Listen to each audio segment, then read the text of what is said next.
নমস্কার, কেমন আছেন সবাই? মাই লাইভ ব্লগে আবারও সবাইকে স্বাগত। এখন বাজে সকাল 10টা। আজকে সকাল থেকেই শরীরটা ভালো না। সকালবেলা স্নান ফান করে এসে আবারও এসে শুয়ে পড়লাম। আর শরীরটা যেহেতু ভালো না, তাই বিছানার এদিক ওদিক গড়াগড়ি করছিলাম। ভাবছিলাম কিছুই ভালো লাগছে না, উঠতেও ইচ্ছে করছে না।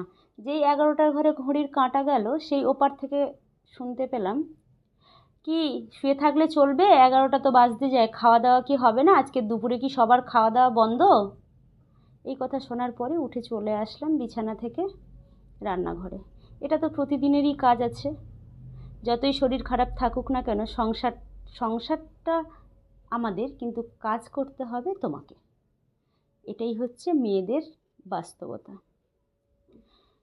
তারপরে কয়েকটা আলু নিয়ে আলুটা প্রেসারের মধ্যে দিয়ে এদিক ওদিক কেটে খোসা না ছাড়িয়ে গ্যাসের মধ্যে ঢাকনা দিয়ে বসিয়ে দিলাম। এদিকে কিছুটা মুসুরের ডাল নিয়ে ডালটা সেদ্ধ বসিয়ে দিলাম, দিয়ে দুটো গ্যাস ধরিয়ে দিয়ে বেসিনের দিকে তাকাতেই দেখি কতটা বাসন জমা হয়ে আছে।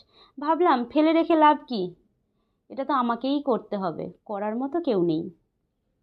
ব্যাস লেগে পড়লাম।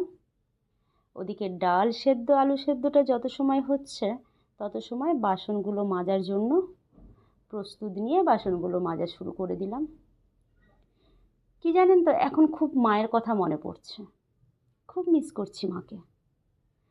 যদি কখনো শরীর খারাপ হতো, মা বলতো, উঠতে হবে না, শুয়ে থাকো, একটু রেস্ট নাও, শরীরটা ঠিক হলে তারপরে উঠবে। রান্না বান্না করে খাওয়ার নিয়ে মুখের কাছে এসে বলতো, নাও এবার ওঠো, খেয়ে নাও, খেয়ে রেস্ট নাও। কখনো আবার না খেতে চাইলেও জোর করে মা মুখে খাবারটা ভরে দিত। আজকে আর শরীর খারাপ থাকলেও কেউ দেখার নেই, আর কেউ মুখে খাওয়ার তুলে দেওয়ারও নেই। আজকে শুধু এটাই শুনতে হবে, কখন করে দেবে, কখন ঘরের কাজ হবে, টাইমে খেতে দেবে কি না, কিংবা আমাদের খাওয়া কি তাহলে আজকে বন্ধ। এটা শুনতে শুনতেই দিন কেটে যায়। যাই হোক, মায়ের কথাগুলো ভাবতে ভাবতে এই কষ্ট বুকে নিয়ে মোটামুটি বাসন মাজাটা কিছুটা সেরে ফেললাম। আর এত গরম পড়েছে যে এই গরমের মধ্যে ঘেমে স্নান হয়ে যাচ্ছে। কিন্তু তবুও ওই যে কষ্টের কথা তো কাউকে বলা যাবে না, আর কষ্টটা কেউ নেবেও না, আর কেউ এসে তোমার হাতে একটু কাজ করেও দেবে না। অতএব তোমাকে নিজেকেই করতে হবে সব কিছু। সেটা ভেবে বাসনগুলো মাজতে মাজতে ভাবছি যে মেয়েদের কোথাও নিজের ঘর বলে কিছুই নেই। বাপের বাড়ি গেলেই বলবে যে শ্বশুর বাড়ি, আর শ্বশুর বাড়িতে বলবে বাপের বাড়ি। নিজেদের বাস্তব কোনো ঘর নেই মেয়েদের। এই ভাবতে ভাবতে বাসনগুলো মাজা কমপ্লিট হয়ে গেল।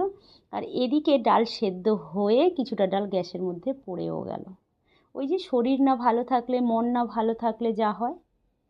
তারপরে কিছুটা ডাল সেদ্ধ করে তুলে নিলাম আমি একটা পাত্রের মধ্যে, সেদ্ধ মাখা খাওয়ার জন্য। মুখে তো স্বাদ নেই তাই।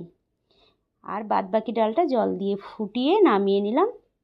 গ্যাসের মধ্যে বসিয়ে দিলাম কড়াইয়ের মধ্যে দিয়ে দিলাম তেল। 8-10টা শুকনো লঙ্কা ভেজে তুলে নিলাম। আর পরেও দুটো শুকনো লঙ্কা তেলের মধ্যে রেখে দিলাম ফোড়ন দেওয়ার জন্য। ফোড়নও দিয়ে দিলাম তেজপাতা, 5 ফোড়ন আর পেঁয়াজ। তারপরে ডালটাকে ঢেলে দিলাম ফোড়নের জন্য। ওই একই পাত্রের মধ্যে একটু জল নিয়ে হলুদ দিয়ে দিলাম স্বাদ মতো, দিয়েই ডালের মধ্যে দিয়ে দিলাম, আর দিয়ে দিলাম স্বাদ মতো নুন। ডালটা যত সময় ফুটছে তত সময় ভাবলাম যে প্রেসারটা খুলে এবার আলুগুলোকে ছাড়িয়ে নেব। প্রেসারটা খুলে প্রেসারের ভেতরের আলুগুলো একটা ঝুড়ির মধ্যে জল ঝরিয়ে নিলাম, দিয়ে প্রেসারের আলুগুলোকে এবার খোসা ছাড়িয়ে নিলাম। আর এদিকে আমার ডালটা ফুটে গেছে। এবার ডাল একটা পাত্রের মধ্যে ঢেলে নিলাম। কড়াইতে তেল দিয়ে দিলাম, ফোড়নের জন্য দিয়ে দিলাম কালো জিরে, পেঁয়াজটা কিছুটা লাল লাল হয়ে আসলেই কিছুটা পেঁয়াজ তুলে রেখে দেবো ওই যে ডাল সেদ্ধ করেছি, ডাল সেদ্ধর মধ্যে মাখিয়ে খাওয়ার জন্য। আর বাদবাকি পেঁয়াজের মধ্যে দিয়ে দিলাম ওই সেদ্ধ করে রাখা আলু আর দিয়ে দিলাম স্বাদ মতো নুন। এদিকে ওই ডাল সেদ্ধর মধ্যে একটা শুকনো লঙ্কাও রেখে দিলাম। এদিকে কয়েকটা শুকনো লঙ্কা গুঁড়ো করে ওই আলুর মধ্যে দিয়ে মাখিয়ে এবার আমি নামিয়ে দিলাম একটা পাত্রের মধ্যে। মোটামুটি রান্না আমার সবই কমপ্লিট হয়ে গেছে। আমার এই ব্লগটা কেমন লাগলো অবশ্যই আপনারা কমেন্ট করে জানাবেন। আর ভালো লাগলে আমার চ্যানেলটিকে সাবস্ক্রাইব করে আমার চ্যানেলটির পাশে থাকবেন। এবার খাবারগুলো সব আমি রেডি করে দিলাম টেবিলের মধ্যে। এখন এ পর্যন্তই ব্লগটা।